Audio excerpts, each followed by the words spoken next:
So we're a month of hard work on in the HMO, and I'm really excited to show you how we're getting on. Lots and lots of changes. Take a look. Here's the entrance. I mean, just amazing difference just to have the clutter gone for a start. There's pink coloured plasterboard is fire resistant, fire retardant, and that's really important, especially if you're looking at renting out a place. You should do it anyway, really. So this is the biggest thing. We've got these en suites. So this is called stud partitioning. You've probably come across this before.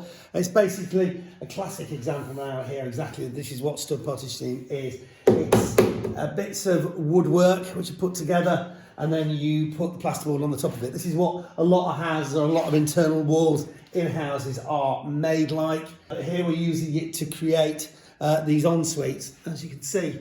So a bit of a void, but you don't want a huge, great ceiling in an en-suite necessarily. So make it slightly smaller. Ready for all the pipe work, which is going in. Really nice room there. New architraves, new door frames going in. Here's the second bedroom with another ensuite. That's a nice one. Well, I mean, they're all the same basically. So it's all good. Nice high ceilings in this house, one of the reasons I like it. So the kitchen's gone. You might remember what this was like. So did a change of plan, kept the sink. Obviously, so we've got somewhere to make our cups of tea. And that's the old boiler. We're going to keep that. It just didn't seem to make sense to rip it out for the sake of it. It's a fairly substantial unit. I mean, you know, one of the things you've got to consider is how many people I'm going to have in this property. So what's the water supply going to be like? Really important to think about that. Well, each of the rooms is going to have their own shower, but it's going to be electric shower, because you got to assume that people are all going to be wanting water at the same time. And you've got 5 people in this place using the showers at the same time. If they were all trying to get it from something like this, a storage tank, they're going to run out of water. So we've gone for electric showers in every room. But that's obviously providing the central heating, so we'll play around with that, tidy that up, and enclose that slightly better than it was. But again, lots of this plasterboard in everywhere. That's downstairs. Kept some of the original features. Real shame to get rid of those, so why wouldn't you?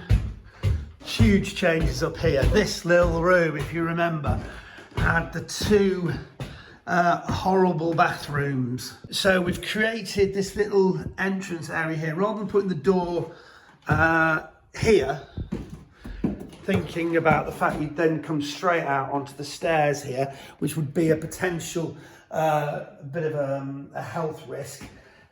We've created this little lobby area here so that you come out into this, the door will be actually there. It doesn't make any difference.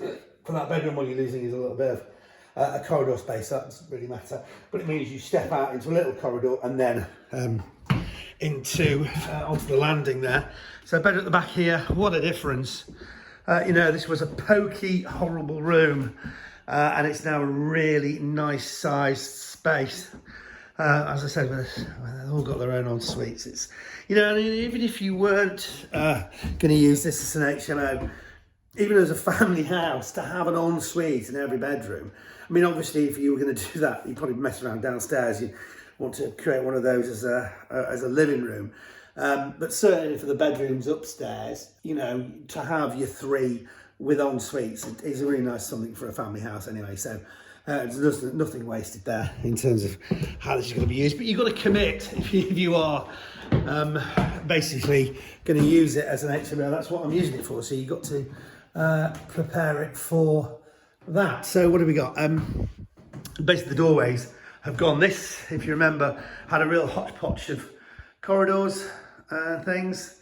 This is now just a really nice sized bedroom. In fact, all the bedrooms are really nice. Gone for 5 really nice sized bedrooms rather than 6 smaller ones. But I think that's really good. And then this here, a really superb room, as you can see. The bay window revealed as to how it should be and how it should have been all along really, with the ensuite here. And that's that. So really pleased with the way it's progressing. It's really nice when you come with the design in your head and it turns out to be as good as or even better than you might have hoped. The vision of taking out walls and things like that, you've just got to have a bit of confidence. And look at this, as a matter of interest. In here, you know, those floorboards, there was never supposed to be a partition wall where one had been put up. This is how it was designed.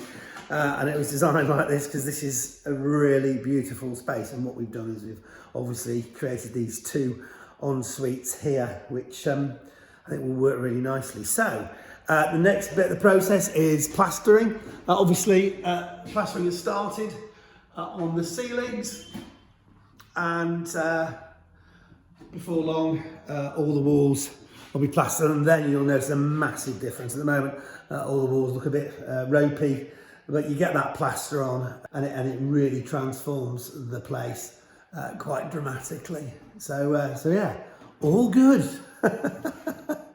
We'll be back in a few more weeks to see how it's progressing.